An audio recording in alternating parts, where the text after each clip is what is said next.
প্রধানমন্ত্রীর দফতরের খাবারের টেবিল এ যেন দেশের আর সাধারণ 10টা অফিসের মতোই এক পরিচিত দৃশ্য।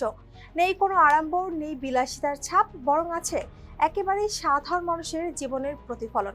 ভাত, ডাল, সবজি, ডিম, মাত্র 150 টাকার বাজেটের দুপুরের খাবার আর বিকেলের নাস্তা।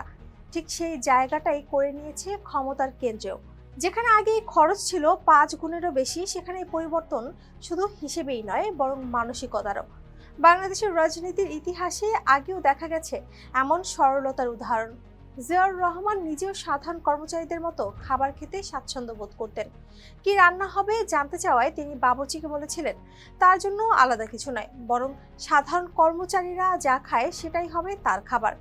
এমনকি জীবনের শেষ রাতেও তিনি বাড়তি এক টুকরো মাছ চাইতে পারেননি, কারণ রান্না ছিল সীমিত, সবার জন্য সমান ভাগে ভাগ করা।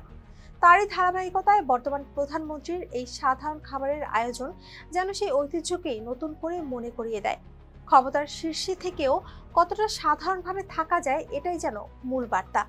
এতক্ষণ সাথে ছিলাম আমি শম্পা আক্তার। ফেস দ্য পিপলের সাথে থাকার জন্য ধন্যবাদ।